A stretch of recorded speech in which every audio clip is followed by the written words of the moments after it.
Mbote bandeko balandi na mokolo na lelo kilti na biso na mokolo na lelo bandi mama papa bana bobongama ba mama bola tafula bo milengele pona kilti na biso na mokolo na lelo to sambela nzambe elongo na Pasteur Élisée botoke bolanda ndenge kilti na biso na mokolo na lelo ekozana na mateya toyebete Yesu atiki biso TV eza chaîne moko malamu. Merci. Oui, bien-aimés dans le Seigneur, nous vous saluons au nom de Jésus. Nous voici arrivés au temps de l'adoration. Nous sommes arrivés, Seigneur, au temps de notre culte de ce dimanche. Dieu, notre force, Seigneur, nous fumoli culte à l'élo, nous fumoli programme où na combo na Yesu. Laisse que ta main soit notre partage. Laisse que ta puissance puisse descendre au milieu de nous. Au nom puissant de Jésus. C'est un jour rekababa chaîne de rekantikoriase. Il est kamanakorio sandala bashike. Deri sanda baba baba. Il est kemenekoria baba shike. Au nom de Jésus. Alléluia. Oui, bien-aimés dans le Seigneur. Après cette chanson, nous voulons tous élever le nom de Dieu. Nous voulons élever le nom de notre Seigneur, celui qui nous a protégés, celui qui nous a gardés, celui qui a permis que nous puissions être là encore ce matin, celui qui a permis que nous puissions être ensemble dans sa présence pendant ces 2 heures, 1 heure, 38 minutes que nous avons passé bien avec le Seigneur. Nous voulons que là où tu es, tu puisses élever ton nom, tu puisses élever ta voix, adorer le nom du Seigneur, lui qui nous a protégés, lui qui nous a gardés, qui a permis que nous puissions être là dans sa présence pendant ce culte du dimanche. Que l'Éternel soit loué. Adorons notre Dieu au nom de Jésus. Prions au nom de Jésus. Éternel Dieu, merci parce que tu es notre force. Sois loué l'incomparable Dieu, le redoutable Dieu, celui qui ne change pas, c'est toi. Tu es le kababa shikababa. Oro sandarabako, le kababo sheke. Le kamana koria sanda baba, irekebo shanda rasake baba, le kemene koria sanda baba, le kababa shikoria se, ira sanda la bakondoria baba, le kemene koria bashike, le kababo seke baba, ora shanda rabaseke, deri sanda le kababa, oro shanda rababa. Élève ce Dieu, élève-le pendant que les adorateurs sont en train d'adorer Dieu. Élève le nom du Seigneur Jésus. Donc pour la combo Nzambe, Oazama Kassia Bayenge Beni. Son nom. Jéhovah est son nom. Oazama Nzambe. Jéhovah c'est ton nom, Seigneur. Va est son nom. Qui est comme toi, ô éternel des armées? Jéhovah est son nom. Élève ce Dieu. Élève son nom bien-aimé. Là où tu élèves le nom de Jésus, c'est lui qui nous garde, c'est lui qui nous protège. C'est lui qui fait des grands Dieux dans nos vies. C'est lui qui ne sommeille ni ne dort. C'est lui qui est le même hier, aujourd'hui, éternellement. Seigneur, nous t'élevons. Nous t'adorons, ô éternel. Kumama na yo makasi na biso. Kumama na yo longa na biso. Obongi mala. Obateli mala mu Seigneur. Onimito mona tongo na lelo. Onimito mona mokolo na lelo. Oya leki na nyonso. Oya leki na mbia. Kumama na yo. Nekuna nzamba lola. Obongo wakate. Otikala nzambe kuna nimela. Mokonzi nanga. Eleki ya nanga. Oh.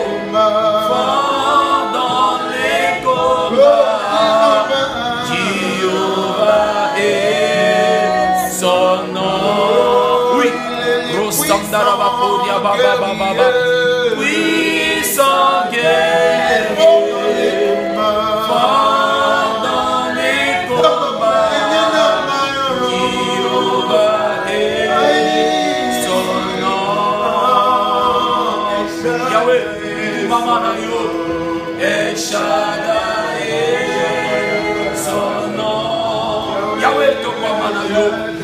Mama Kassina Biso, Topama dimanche à l'élo, sois loué éternel notre Dieu. tout-puissant, c'est lui qui est l'incomparable, c'est lui qui est le redoutable Dieu. Nous t'élevons, Seigneur, nous t'élevons, ô Dieu de gloire, le Dieu de ma force, Seigneur, le Dieu de ma vie. Nous t'élevons, ô Éternel, nous t'élevons les Lekababa, ô Rabashinda Rakebaba, ô Rabasanda Rabakuta, et la Shinda Baba, puissant guerrier, fort dans les combats, El Shaddai, son nom, ô Rabasanda Rabakuria Baba, puissant guerrier, fort dans les combats, El Shaddai, son nom. Yahweh Totomboli Kombona yo. Prions, prions Dieu. Élevez ce Dieu bien-aimé. Élevons ce Dieu car il est Dieu. Il est notre force, c'est lui qui ne change pas. C'est lui qui ne semble ni non. C'est lui qui est notre roi. C'est lui qui est notre papa. Nous t'élevons au Seigneur. Yahweh Kumamana yo. Maman Samba Momo. Maman Samba Mouya. Maman Momo. Maman Momo. Maman Nzambe ya finanga elika na mana tombolio na tombolio nzamba lola oraba shinda baba baba oresa kala bakunda leka baba sheke baba baba oraba sanda la bako lobo chinda mama oraba shanda rasaka baba oraba shende baba baba oraba seke baba baba orushamere basa baba baba leka mana oraba sheke oraba sanda baba lobo chinda Mama, et Rabashanda Baba, Zabolive Tomene, Natomboli Kombona yo, Zabolive Tomene, Natomboli Kombona yo, Zambia Rigolongo, Natomboli Kombona yo, le Dieu de mon palamobé, Natomboli Kombona yo, Zamba Chantal Kana, Natomboli Kombona yo, Zamba Ongibo Soko, Natomboli Kombona yo, Zamba Papa Didier, Tomba Mana yo, Shinda Rabasanda Baba, Leka Baba, Yahweh Koria Baba, Senda Rabashika Baba, Bebeni Nayo, Sosobimite Mana, Alléluia, Biso, Slolingi Koloba Nyonso, Osaleli Biso, Yahweh, Yahweh. Nzambe zua Kembo Mama Yahweh biso tobelemi Pembeni na Nous t'offrir nos cœurs ce matin, Jésus. Subimite mana Biso Tolingi kolo Osaleli Yahweh Nzambe zua Kembo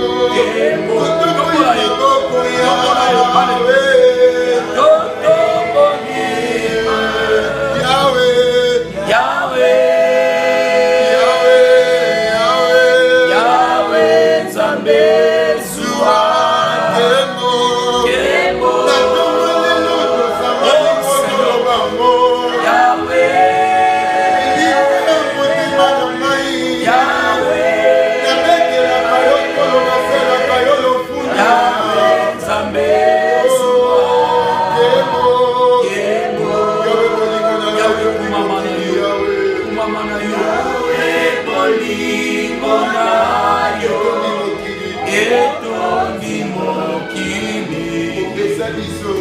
Opesa biso mwana nayo Ona kokufela biso kunana eku. Oui, oya kufa pona biso tombola ye Yahweh Nzambe zua Kembo Okukani na moto te Alléluia Yahweh bolingo nayo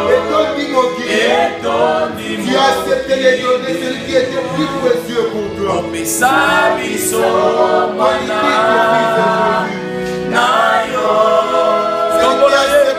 Alléluia. On a tout fait la vie, son Kunana et Kunusa. Yahweh Zambé, Soa, Kemo,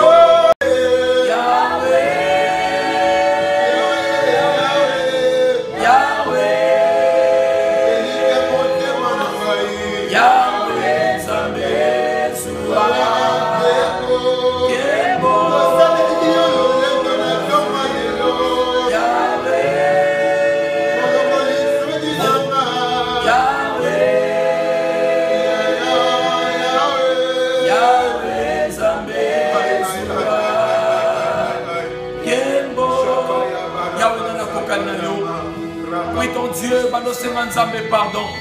Senganzamba limbisa yo peut-être okanisa ki otala ki oyokaki. Ozola na biso na lingo bondele pa na nzambe. Oloba Seigneur limbisa yo. Ozola na Allemagne, na Belgique. Ozola na biso na France, na Suisse. Ozola na biso na Angola, na Afrique du Sud. Ozola na biso na Gabon, ozola na biso na Brazzaville. Ozola na biso bisike bele na kati ya mokili. Oza en ligne na biso. Na lingo bondele pa na nzambe. Okele komi kiti se pa na nzambe. Kosenga ngolo nzambe na bombo ina yo. Nzambo asalaka ngolu, asalo ngolu na kombo na Yesu bondele pa na nzambe. Mikiti pa na nzambe, senga nzambe pardon. Senga ngolu ya nzambe na bina yo. Biso. Ngolu no li kola biso Jésus. Ngolu no li kola biso Yahweh. Ils ne sont pas dignes de s'avancer pour ce toi ce matin. Seigneur, pardonne nos fautes et pardonne nos iniquités.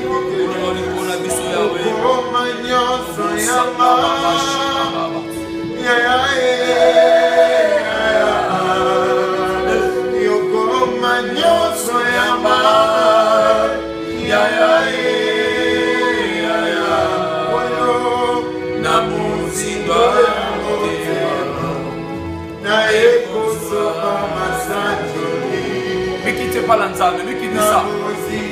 La maquille sur ma sia, les maquilles sur Pedro la yo, les maquilles sur la vie la yo. Alléluia. Comagnon soyamba, ya ya ya ya. Comagnon soyamba, ya ya ya ya. Comagnon soyamba.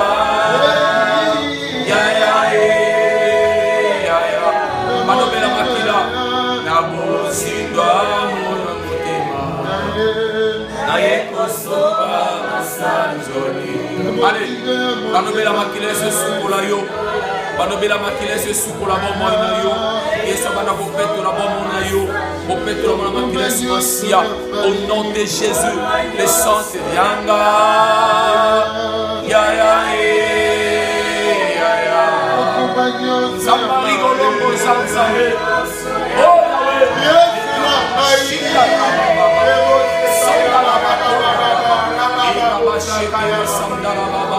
ya motema eko sopa masanzoni ya motema na eko sopa masanzoni okoma nyonso yanga ya ya oui banobela molimo nzambe na bomoi na yo Reshandara Bakota. Je veux que nous puissions appeler la puissance de Dieu. Pendant que les chanteurs sont en train d'adorer le Seigneur.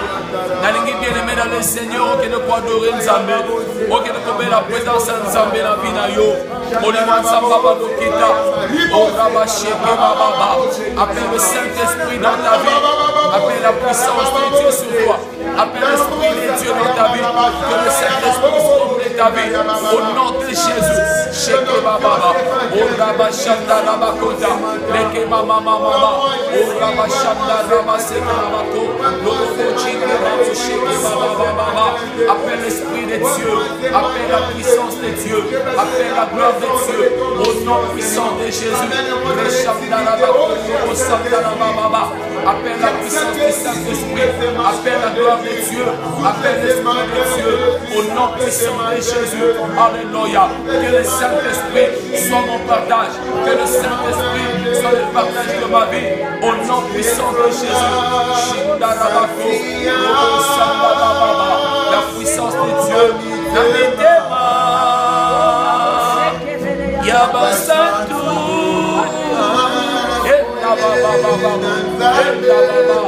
Oh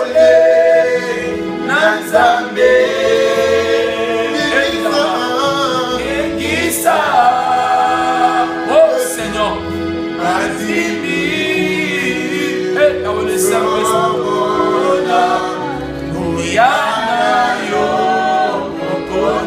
le Saint-Esprit, la puissance de Dieu qui t'a,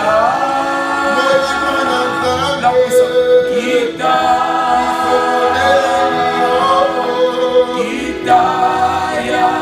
solo qui t'a, l'Esprit de Dieu, la puissance de Dieu qui t'a,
la puissance de Dieu, le Saint-Esprit de Dieu, la gloire de Dieu, le Saint-Esprit, au nom de Jésus, alléluia, nous avons besoin de toi.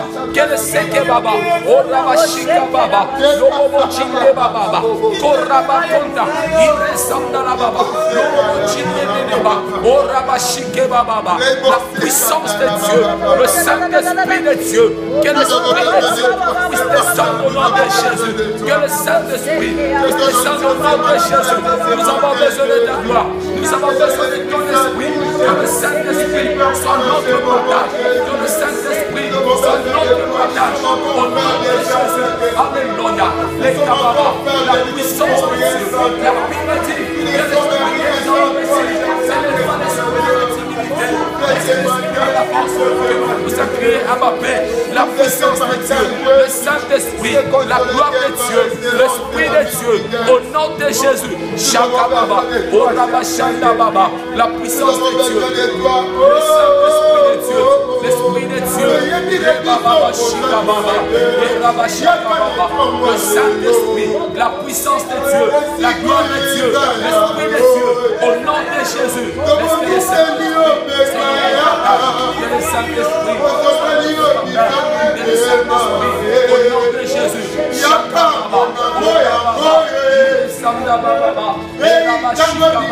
au nom de Jésus, la puissance de Dieu, le Saint-Esprit de Dieu, la gloire de Dieu, alléluia.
bashika baba.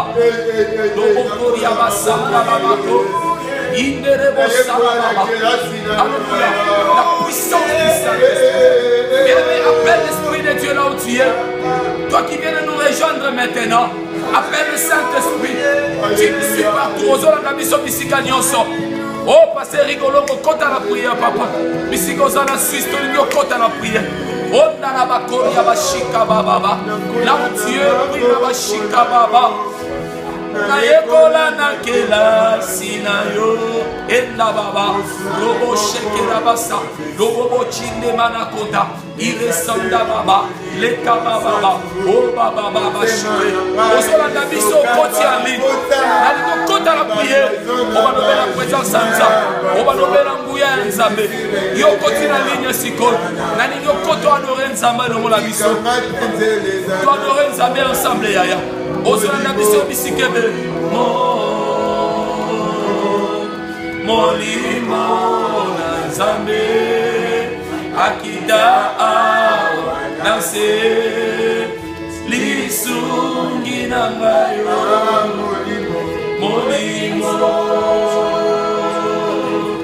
molimo na nzambe akida awa nanse. Oui. Bien-aimés dans le Seigneur, nous voulons recommander ce moment que nous voulons adorer Dieu avec les adorateurs entre les mains du Seigneur. Pendant ces 2 minutes que nous voulons adorer avant d'entrer dans la prédication, toi qui nous suis en ce net moment, je veux que tu puisses prier à Dieu pour qu'il puisse te donner la force afin de nourrir l'Éternel ce dimanche. Oui. Adoration de je confirme cela. Que lorsque l'Éternel Dieu est adoré, c'est alors qu'il est en train de manger. Est-ce que tout le monde a collé sans Nzambe la dimanche? Yo solanda biso la mboka yo zakuna. Collé sans Nzambe à travers adoration na yo a dimanche alelo. Ou adorer Nzambe la dimanche alelo. Nzamba li adoration na yo. Pendant qu'il y a carence d'adoration, yo mtozolanda biso en ligne en ce moment. Yo mtozotala biso na TV na yo. Na lingi tolesa na Nzambe. Kolo tolinto tikita mo epai na yo. Yahweh tolingi tolesa yo. Yahweh zala nzambe na tango ya adoration. Loboko no mosanto za la partage na biso. Yahweh loboko no nzambe telema. Misala nyonso za yo te. Ekende musika la kombo na Yesu. Zwa lokomo za gina biso la première partie. Avant de commencer tout côté la prédication, tolingi zala nzambe na kombo na Yesu. Zwa lokomo na kombo na Yesu. Netolobi amen. Ouais. Adorons Dieu. Avec les adorateurs, on est une équipe d'adoration. La chambre de Bimarana, on est une équipe d'adoration. La chambre de Bimarana, Ressamda la Baba. Alléluia. Jésus, tu es Dieu. Sois alité. Adorons les bien-aimés. Nous tombons la combo ensemble. Tombola Nzambe yaya. Dimanche alléluia, c'est dimanche d'adoration. Tu dois adorer Nzambe la dola. Alléluia. Mon sou soit ça. Nzambe moné.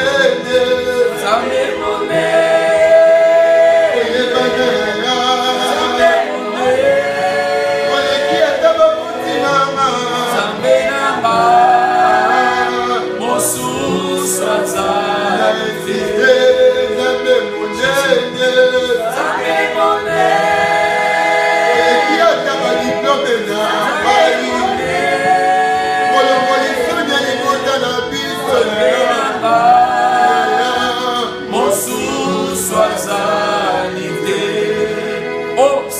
Sangani na tonga yo leza ko sangani mpona yo nzambalola ozanzambe wale ki sangani mpona yo bakasa sangani mpona yo le créateur de toutes les choses sangani mpona yo lika na biso sangani mpona yo papa na kembo sangani mpona yo celui qui ne change pas sangani mpona yo nzambaluya sangani mpona yo papa nous t'élevons Seigneur nous t'adorons Jésus alléluia celui qui fait le mieux que les fois que je mange c'est Dieu qui restaure mon âme et que mon salut je t'adore ce matin je t'élève ce matin parce qu'il m'a fait je t'élève ce matin parce qu'il y a que tu m'as laissé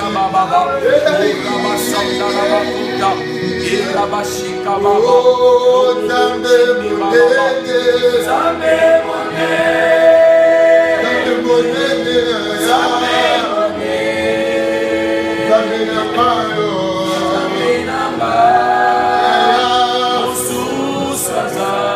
Sambani na tongo lelo za monene,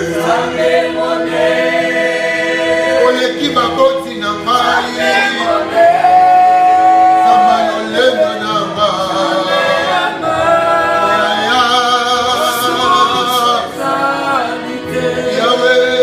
Yahweh, obande seko na seko, Nzambe na mai, otuluka kati Yesu, Nzambe monene, na yebi yo na nzembo ya mosusu azali te Yesu na ngai bato sekwisa bakufa kasi yo nde ozobika kaka ozulukaka te Yesu kozomaka ndenge mateki oza Nzambe na bibele mosusu aza oyemba Nzambe monene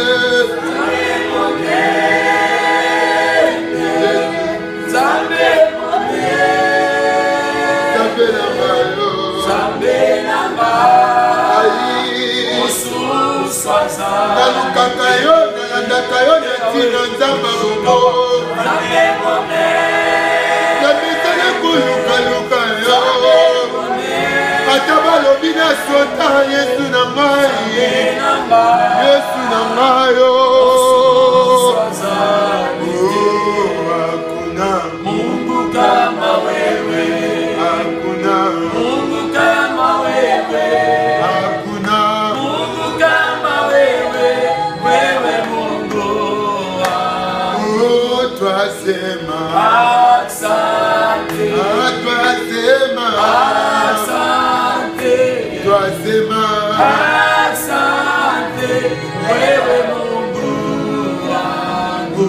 Twasema asante, mbinguni twasema asante, Baba wangu twasema asante, wewe Mungu wangu. Oh, niye mwamba ni salama, niye mwamba ni salama, niye mwamba ni salama, niye mwamba ni salama. Est-ce qu'on peut adorer Dieu par rapport à nos acclamations, Jésus? Est-ce que tu peux acclamer pour ton Dieu là où tu es? Jésus,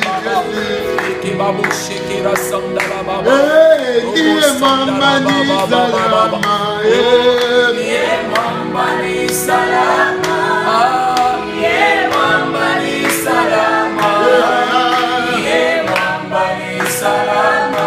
Oh, Pandi Yesu na simama, Yesu na simama, Yesu na simama, Yesu na simama. Oh, yaya sembola loboko na yo, yaya sembola loboko, yaya sembola loboko, yaya sembola loboko.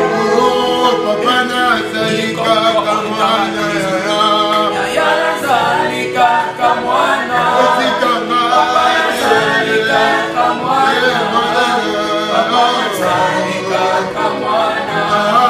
Sokina sengi okopesa, sokina sengi okopesa, sokina sengi okopesa, sokina sengi okopesa.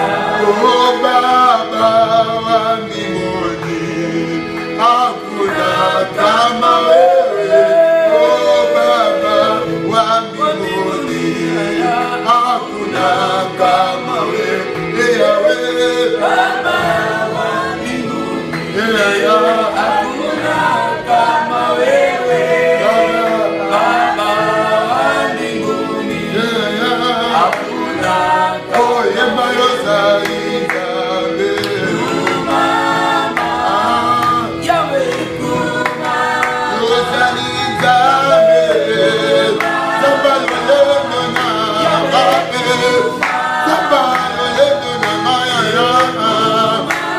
nalingaka yo na motema naboya kindumba mpona yo naboya kuluna mpona yo natika kotomba mpona yo yawe yozali nzambe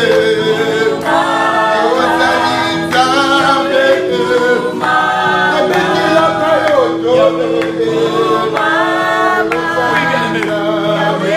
Alléluia. Todo pesa nzambe merci. Oya pesi biso makasi ya kuadore ye. Totiki tango tolingi koyoka nzambe na maboko ya nzambe. Tozobenga molimo nzambe alobela biso. Molimo nzambe azala nzambe na biso esika ozolanda biso. Nalingi obela molimo nzambe alobela yo. Na tongo lelo na kombo na Yesu monde par exemple. Alléluia. Seigneur merci parce que pesaki biso makasi. Pote nzambe to adore yo. Quand tombe mala makamwa minene makamwa mukamwa. Ora bashaka la bakondo ya base. Lebe ba ujinde leba sandala baba. Ole kababa shika mana konda. Ora basanda babo sheke. Leke mana koria baba. Loda saka ya baba. Au nom de Jésus, sois loué éternel. Topesio merci Seigneur aux Nzambe. Na kombo na Yesu. Amen. Oui bien-aimé, topesi biso mbote na kombo na Yesu. Bandeko nyonso bazolanda biso pe baza na plateau awa na Yesu atiki biso te TV. Tika Nzambe aleka na kopambola bino. Nzambe aleka na kosala no lamu. Pote bo disposer bata pona koyoka Nzambe. Nzambe oyo soki atamboli na mutu. Nzambe oyo soki mutu apesi eto ete atambola ensemble na ye Nzambe wana asala kabulamu na vie na ye. Vraiment na sepeli makasi parce que biso nyonso na bi ke toza branché pona koyoka liloba ya Nzambe. Tolito partager un grand thème moko est très important. Yamboto pesa yango na lingito fungola nano na mukanda ya Genèse chapitre 45 10e verset na yango tozotanga Bible mbambo parce que temps exacté Bible lobi to bandi na 9 bilobi hâtez-vous de remonter vers mon père et vous lui direz ainsi parle l'Éternel et ainsi a parlé ton fils Joseph. Dieu m'a établi Seigneur de toute l'Égypte, descends vers moi, ne tarde pas. Tu habiteras dans les pays de Goshen et tu seras près de moi, toi, tes fils et tes filles, tes fils et tes fils de tes fils, tes brebis et tes bœufs et tout ce qui est à moi. Amen. Awa, tu as partagé un grand thème intitulé Israël en Égypte, mais pas sous l'Égypte.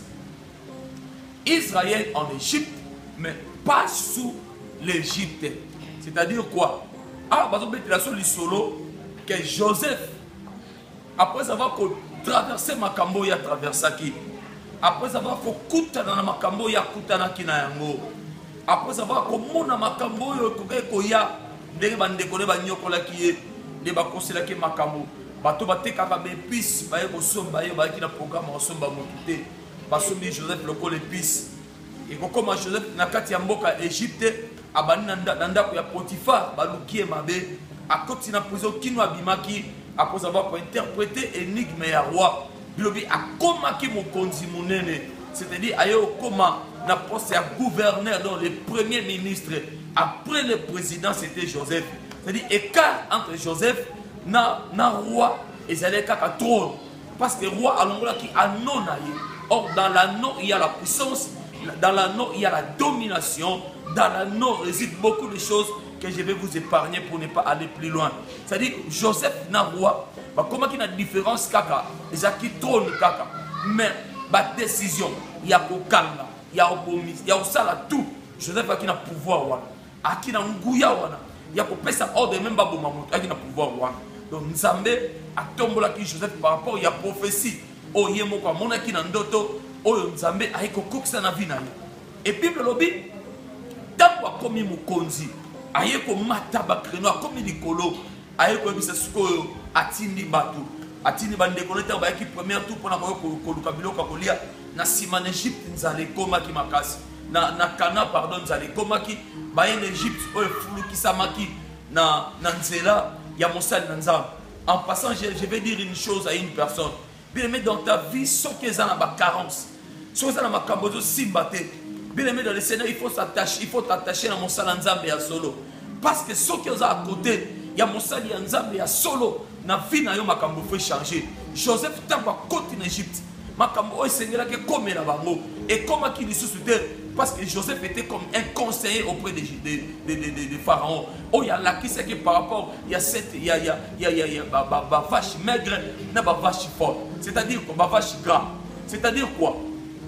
Joseph a qui le conseiller, à la qui sait qui va. Nasima ko pesa va conseil ya malade.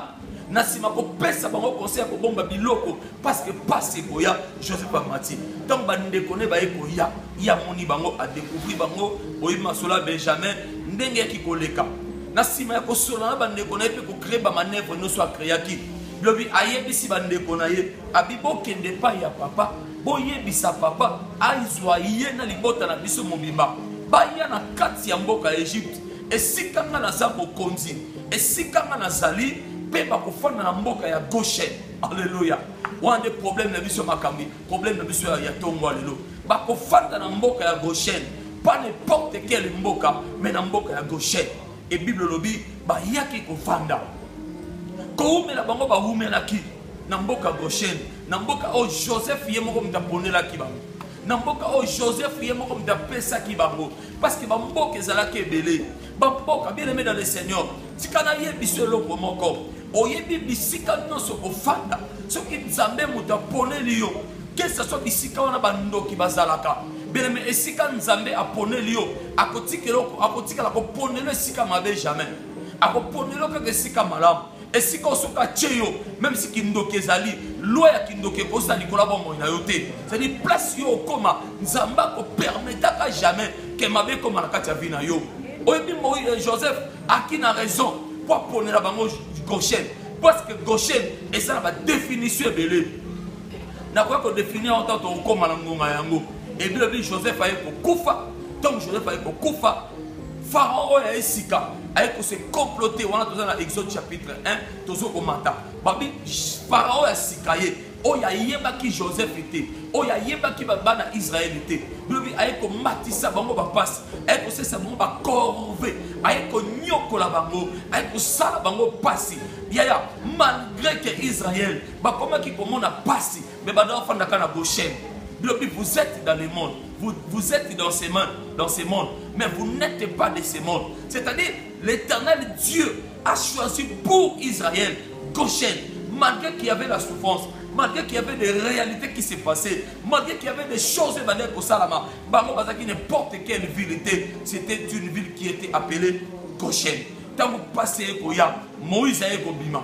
Tant que Moïse a bimi pour apporter rédemption au peuple Nzambe, il pas il y a Joseph, il pas il y a Pharaon, pardon. Tant que pas il y a Pharaon, à qui comme ça Pharaon, l'Éternel m'a envoyé, celui qui s'appelle Jésus m'a envoyé. Bimisa libota ol pour te baki no kumisa ngai pour ki baki no netolanga et ki ko koma pasi pour la pharaon atala misala obana Israël basalaki atala misala obana Israël ba réalisaki ba pyramide batongela ki bango misala malamo basalaki akoka ki ko bimisa bango te ayoka ki pasi et puis lui a suivi décision abani ko nyoko la bana Israël ko nyoko la ki Moïse a bimi tant Moïse a bimi nzamba bandi ko ebisa ye abana ko beta Israël na ba abana ko beta Égypte na ba ple abana ko nyoko la bango ba pasi o ba nyoko la ki yo bien aimé et ça na mokolo moko nzamba ozongi sila banguna na yo ko bitungisaka te tant na vie na yo ozomona bato ba nyoko la yo ba misuba luka ba miboma bato misuba luka ba misala mabe bato misuba luka atika likambo azosala po eza na bato moko baonyokola bilemena na yebisa yo soko kotikala ya nzambe même si bakoluka mabe likola bomoi na yo eyeba yango to uta nzamba otelema na kati ya bomoi na yo yebaki nzamba kotelema bato bazoluka mabe likola bomoi na yo lobi ekokoma mpe tour na bango akolela banyokolo lelo baleliso lelo bamoniso pasi lelo basala yo mabe lelo Yaya, même si j'ai poussé autour na koksi 45 ans, na koksi 50 ans, na koksi 55 ans, na kosuka wapi, papa sur okende ekosuka nga wapi, na so sambela, même makambo esimbate, na so sambela, na so mona clarté, na so lukelongi ya nzambe, koboto la bande koluka yaya, lobi okobota mono ko nyoko la mastola bazemi, oyi bala musu anyoko babotama tellement le kiki toko la poso bota lisute. Oui, monsieur Soki abandi ko bota nzamba fungole mabota okomi koluka nzambe kanganga mabota obandi ko bota ngana mona mutu aboti na âge avancé a dépassé ménopause abandi bota c'est-à-dire ba passion zo mona lelo eza ba passion ko mona lobité ba nyokoli bango Moïse aye abandi ko beta bango na ba ple ta abandi ko beta bango na ba ple parmi ba ple o nzambe akende ko beta bango ezalaki ple ya ko yindisa. Actes dans l'Exode chapitre 10. Nzambe a soufflé mon pépé. Abina na 10, 21. Abina l'Éternel dit à Moïse, étends ta main vers le ciel et qu'il y ait des ténèbres sur le pays d'Égypte et que l'on puisse les toucher. Mais tandis que sa main vers le ciel, mais Moïse étendit sa main vers le ciel et il y eut des épaisses ténèbres dans tout le pays d'Égypte pendant 3 jours. Et l'on ne se voyait pas les uns et les uns les autres. Et personne ne s'éleva de sa place pendant 3 jours. Mais il y avait de la lumière dans le lieu où habitaient tous les enfants d'Israël. Alléluia. Bible Moïse a été bêta Égypte dans la ténèbre. Tant que bêta Égypte dans la ténèbre. Israël, Israël va être dans la ville. On va venir en ville à Goshen. Na kati ya Goshen pendant que bêta qui bango.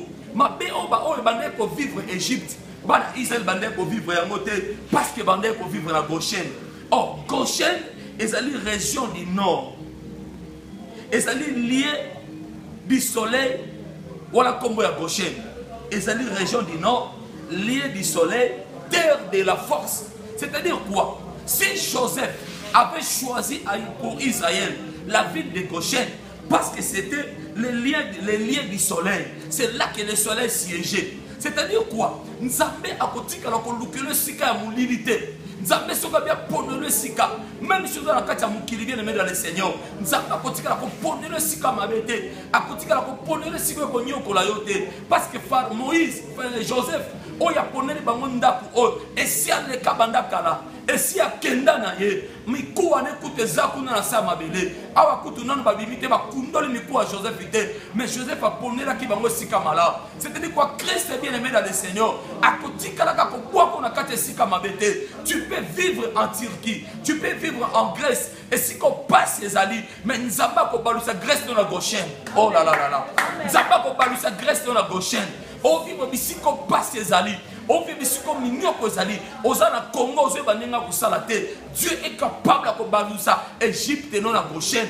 Alors Bible le la biso, parce que nous comme la carte ya Goshen, mouine des alaki. Or bien aimé dans le Seigneur, il y a 2 sortes de lumière. Il y a lumière comme homme, il y a lumière comme astre. La Bible dit dans le livre de Genèse, la Bible dit qu'il y avait des ténèbres des ténèbres dans la surface de la Bible. Et l'esprit de l'Éternel s'est mouvé au-dessus des eaux. Et la Bible dit que la lumière soit. C'est-à-dire Christ, Dieu a appelé Christ pour venir faire la loi. Nous avons lu dans le livre de Luc. Le dit que Dieu a remis toute autorité au Fils.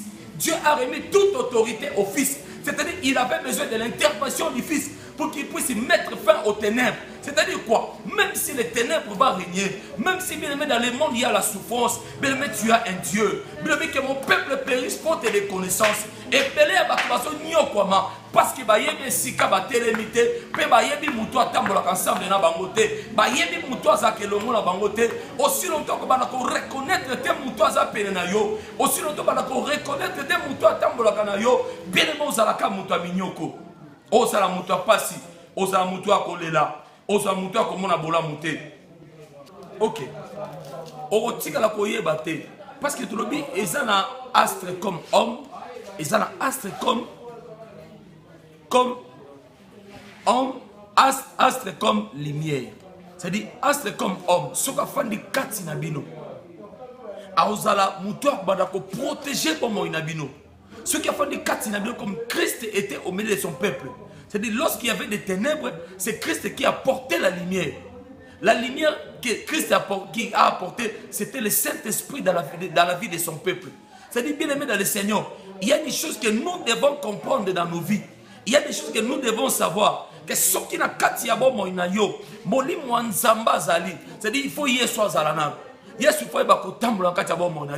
pour ne pas être sous la domination du diable, pour ne pas être sous la domination des démons, pour ne pas être sous la domination satanique, tu dois avoir le Seigneur dans ta vie. Il y a beaucoup de gens contrôlés par le diable. Bien aimé dans le Seigneur, en Égypte, il y a Goshen, mais ma Égypte, et ben occupé bangoté. C'est des gens qui battent sur Babanda Kolela. Il y a une ville sur la Katia Nzambe, sur la Katia Yesu comme étant une ville. Mutakotika la Kosimba Bobonayo, à Kozalate. Oyebi na kati ya Bible, ville de refuge, basala ki yango poete batuba ke noko bombama. Soko so koti na kati mutakotika Kosimba ozalate. Wato so mona mukande ya Josué. A instauré Moïse a ebise soko koti na mboka on Nzamba ko pesa bino. Instauré ma ville de refuge. Or, véritable ville de refuge, ce n'est que le Seigneur Jésus qui est capable de protéger ta vie. Ce n'est que le Seigneur Jésus qui est capable de faire de grandes choses dans ta vie. Mais comme le Seigneur, ce qui a katinayo, au quotidien la kozala dominer ata mukolomo côté. Tant Joseph azo benga bango, tu habiteras dans le pays de Goshen et tu seras près de moi. Donc ici, Christ est en train d'appeler les gens. Ils sont sur la terre, mais ils ne sont pas sous la domination de la terre. Ils sont sur la terre. La terre ne dominera jamais Nicolas Bomo Inabango. Pourquoi? Nakati a vu une personne. Et cette personne, c'est Christ. Et cette Christ appelle la lumière en eux. Bien aimé dans le Seigneur, tu as besoin de la lumière dans ta vie.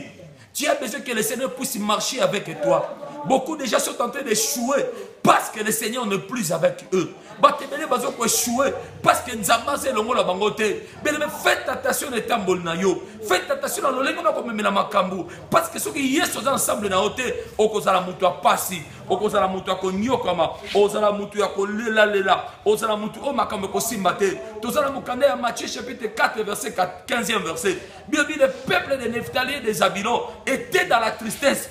Ça dit quoi? Les potes et Zabilon na Nephtali, bataki na tristesse. Ils avaient besoin de la lumière. Quelle lumière? La lumière qui éclairait les enfants d'Israël en Égypte. Pendant que bazaki na Goshen, peuple Israël, bazaki éclairé. Lorsque Christ est venu, avant que Christ n'apparaisse, le peuple des Zabilon et des Nephtali, bazaki na kati ya pasi bandole là. Et c'est pendant que bazole là, Christ a apparu. C'est pourquoi la Bible dit que Christ est apparu en fait de détruire les œuvres du diable. Nous avons besoin que l'Éternel puisse s'élever dans nos vies. Toi la personne Nzamba tellement la vie nabiso. Toi la personne Nzamba sembo ko na bo mo inabiso. Toi la personne Nzamba kita na bo mo inabiso. Toi la personne Nzamba sala bikamwa. Mais pour Nzamba sala bikamwa faut fungula mutema na yo. Il faut faire la montée manon ndima. Bana Israël bandima qui va condition au Moïse abandé kokoye bisabango. Que ne vous inquiétez pas, car c'est Jésus qui m'a envoyé. Dieu le Dieu de l'Éternel des armées, le Dieu d'Abraham, d'Isaac, de Jacob. C'est celui-là qui m'a envoyé vers vous. Bien aimé, ils ont crié. Et l'autre ils ont bomayo parce que zo sambela na yo. Mon ndima kanzambe la montée manon mobimbate. On dit makanzambe teke nzamba ko longola ba pasi wana. On dit makanzambe teke nzamba ko longola na minyoko wana. On dit makanzambe teke nzamba ko sisa kolela na yo. Kolela no keke eti wapi. Kolela na yo bien aimé. O umeli na yango. Kolela na yo e fandi na vina yo. Kolela na yo ezo domine vina yo. E umeli makambo ebele bien aimé. Tala ba serke nyo tamola sima mo kongo na yo. Tala ba luande zo tamola sima mo kongo na yo. Ozo e bateke nanya wa ko longola pasi na vina yo. O e bateke nanya ko longola c'est le Seigneur qui est capable. C'est le Seigneur qui est capable. C'est le Seigneur qui est capable. C'est le Seigneur qui a les jours passés. C'est un Dieu de nouvelles choses. Bien mais qui s'en peuple nzambe koye kolana ko tia confiance pas inanzambe koye kola ko pesa vie na yo pas inanzambe mobimba no ba ko kaba ngo pas ina Seigneur parce que soko kabi pas ya Seigneur bien même chose na se amabele ba ko tikala ka ko dominer les collabo ina yo te. Gédéon avait l'esprit de la lumière dans sa vie. Gédéon avait la force de la lumière. Il avait la connaissance de la lumière. Lorsque l'ange lui a apparu. Pourquoi l'ange lui a apparu? Parce qu'il faisait des mouvements. Quels étaient les mouvements? Bien aimé, mouvement la bamaté en nyoso. Bible dit, il battait les froment pour les mettre à l'abri des mendiants. Donc bien aimé, Gédéon, attaqué na société mendiant, ba mendiant neti ba dominer les colons na bangote. C'est-à-dire makambo oyaye, alingete ba mendiant neti ba dominer. Bien aimé, voilà comment est-ce que ba nzambe belé, ba sotika ba la dominer na batumabe, ba la dominer les colons ba confession na bango. Et kindo kia famille ngele ki makasi bien aimé, kindo kia famille ngele ki makasi te. Et ça yo mo ngone mto pesa ka bango accès, ba dominer les colons ba moina yo. Odi Gédéon abane ko se rebeller déjà à celle de ko na zo bomba. Tant Nzamba constaté que Gédéon na katia bomo inaye a un esprit de la lumière. Aboya ça la dominer na ténèbres ya ba mandianite. Bible lobi na biso tangwa boyi. Bible ange apparaître. C'est dit la lumière est venue. La lumière est venue. Bien aimé, pour vivre sous la lumière, pour vivre que pour être dominé par la lumière, tu dois bien aimer ouvrir ton cœur. Et par là, nous allons voir directement que Josué, kaka Josué, Bible lobi na biso, a terminé sa moïna Gabaon, parce qu'il avait la connaissance de la puissance de Dieu. Bien le fait de reconnaître la puissance de Dieu. Ndeko sala ke Nzamba telema na kati ya bomo ina yo.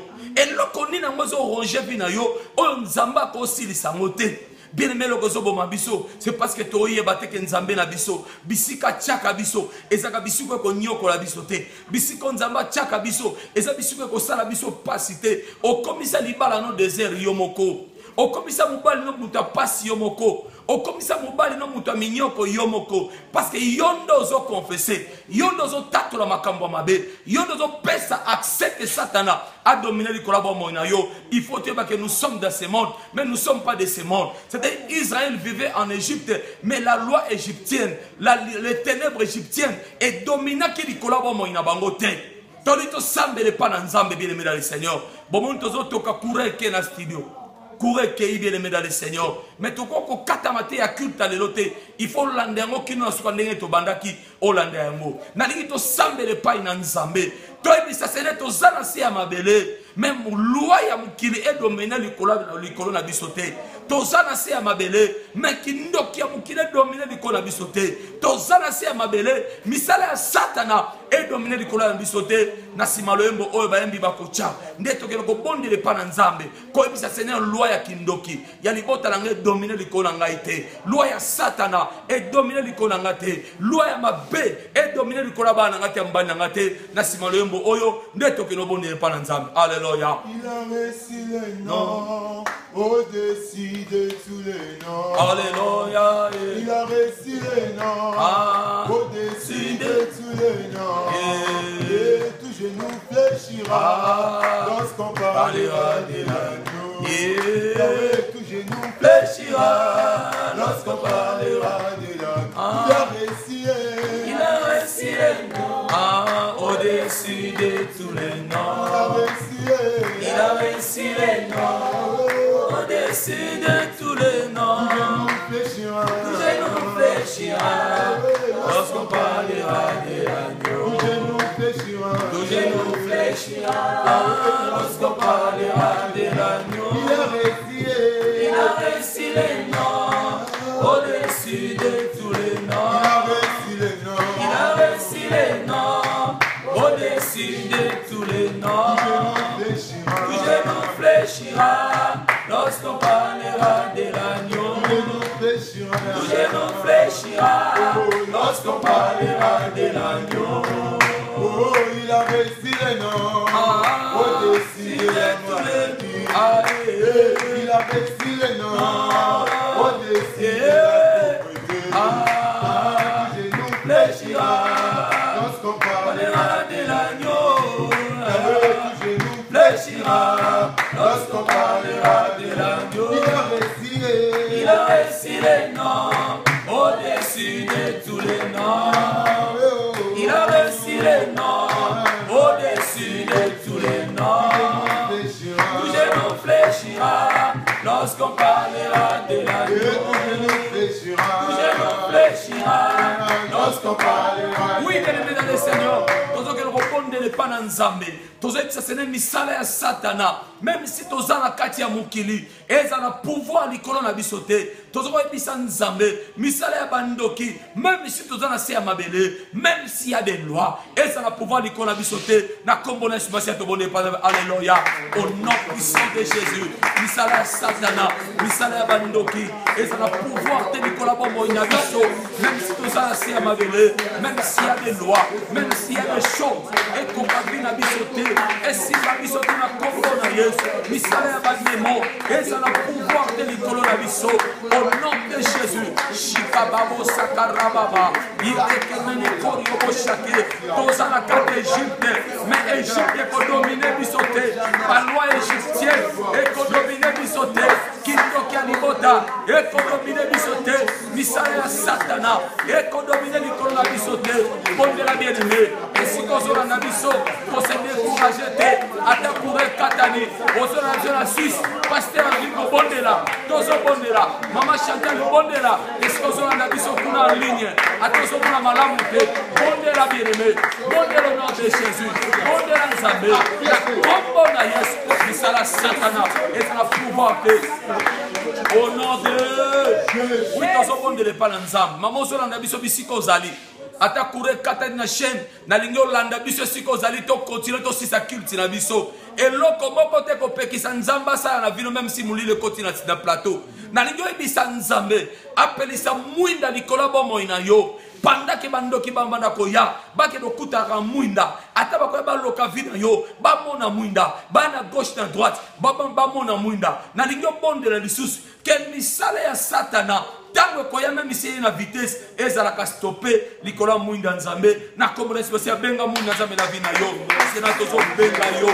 lokola mwinda na vi na biso tozo benga lokola mwinda na mama na biso tozo benga lokola mwinda na banzela na biso tozo benga lokola mwinda papa tozo benga lokola mwinda telema mora bashika baba mwinda na yo eza kopela au nom de Jésus mwinda eza kopela na ndako na nga pelisa mwinda na ndako na yo ata bandoki bakoya lolengene bamona mwinda na vi na yo bamona mwinda na bomoi na yo bamona mwinda na mobimba na yo bamona mwinda na vi na nga bamona mwinda au nom de Jésus mwinda na yo eba kopela mwinda na yo eba kopela na kati ya bomoi na nga mwinda na yo eba kopela na mobimba na nga mwinda na yo eba kopela au nom de Jésus shika baba rosanda baba eraba shika baba leka baba au nom de Jésus mwinda na yo oh Yahweh Yahweh Yahweh Yahweh Jésus au nom de Jésus shika baba resanda la bakonda endala bashike au nom de Jésus Dieu Dieu ondala bashika baba leka baba reka baba au nom de Jésus oui bien-aimé nalingi to bondela pona bandimi nyonso mokili pendant que Satan a telemi pour la koluka kobungisa bandimi na Afrique ya bali bakanga même d'église de réveiller sambela te yom tozolo na biso na poto ko sambela pona bandimi ya mokili même si tant bazolinga ba mema bato bapengwa tozobonda pona basala nzambe ya solo tozobonda pona basali na nzambe bapengwa te bakota politique te tozobonda pona bandimi tozobonda pona basala nzamba monde nzamba batela biso na kombo na Yesu bonde pala nzambe alléluia sena tozobondela pona basala nzambe ya mokili ozolanda biso na lingo sambela longo na biso ozolanda biso na lingo sambela nzambe basala nzamba mokili kende kobatela biso basala nzamba mokili mobimba kende kopomba biso batela basali na yo muto apengwa te muto abeba te bo basala pona solo nzambe batela biso nzambe batela basala ko permettre que topengwa ko permettre que tobeba soki mokili ezobunga soki mokili ezobeba biso tobeba te biso tobunga te biso tobeba te na kombo na Yesu po rabashika baba lekama na konta urobo sheke baba resa kala bakonda batela basali batela bana nyonso église ya nzambe l'église na yo Seigneur tika moto no bakopela na kati ya bomoi na ngai tika moto no etelema Seigneur pendant que Satan a kopusana akuta moto ndenge akuta na kati ya gauche c'est la moto bakopela pelisa moto ya o Seigneur pelisa moto na bomoi na nga na kombo na Yesu Masiya Alléluia. Seigneur, merci. On va dire que la mayanga ni oyo. Comme la personne a souka. Tout ce qu'on a fait pas na yo. Le bon qu'on a partagé à peuple nyonso. Au badoraki, au bakomiso ensemble na biso. Soit au kumu. Tikala nzambe, Nicolas Tiki biso TV. Na kombones masia. Leto bonde leto lobi. Amen. Oui. Alléluia. Nzambe apambola bino.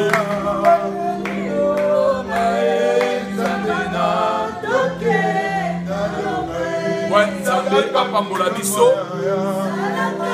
Tolingi tozongisa alia. Tozongisa signal. Ya maman Lauriane. Tozopesa signal maman Lauriane. Tika Nzambe apambola yo mama. Papa Serge Mayomona Nzambe apambola bino. Baïnyonso baolanda biso mama Vero Nzambe apambola yo. Papa Rigolongo Nzambe apambola biso. Tozongisi signal frère Papikisa Kala. Tika Nzambe apambola bino. Afula tem mama Lauriane. Merci beaucoup Boruti Konanda Kitina biso na mokolo ya lelo tokomi na suka na pesi batu nyonso ndenge bolandaki biso na chaîne ya Yesu atiki biso te na kilti ya mokolo na lelo ndenge pasteur na biso Élisée Botoke auti kokamba biso na prière na ba adoration kitoko toyebi ete Nzambe alola kosala na bandaku na biso toyebi ete loboko ya Nzambe ekozala likolo na biso Nzambe alola pambola bino baoyo nyonso bolandaki kilti na biso na mokolo na lelo epesamaki bongo na pasteur Élisée Botoke na Kinshasa. Merci na ndenge bozalaki branché mpona kolanda biso na bandako na bino na chaîne Yesu atiki biso te TV eza ya bino LK Production na pesi susu. Merci na papa Élisée Botoke azosala mosala na ye malamu na molongani ne mama Nadine na pesi susu. Merci na réalisateur na biso Maxime Mapunga.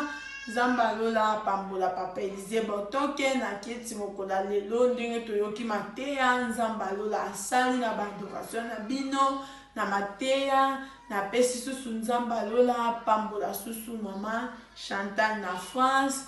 Nzambe alola pambola lisusu.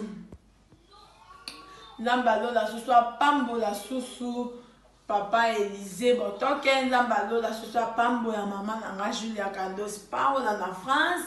Nzambe alola pambola mama Amida Roberto ma tante chérie. Nzambe alola pambola yo. Nzambe alola apambola papa Ogi Bosengo na France. Nzambe alola pambola bino. Nzambe alola pambola bandeko nyonso bozolanda biso na chaîne na biso Yesu atiki biso te. N'oubliez pas de abonner na notre chaîne Yesu atiki biso te. Nzambe alola pambola bino. Merci ezalaki bino LK Production et na bosanité mon mari Serge Mayomona. Nzambe alola pambolo. Merci pour na ba soutien na yo na pesi susu mbote na Kevina Kandosi na France. Nzambe alola pambola bino na pesi susu bambote na nga na bandeko nyonso oyo nyonso ekipe mobimba ya Yesu atiki biso te TV. Merci Nzambe alola batela bino apesa bino makasi bosala mosala na bino malamu ezalaki ya bino LK Production depuis Berlin na Bundes na Allemagne. Merci, bisous, bye.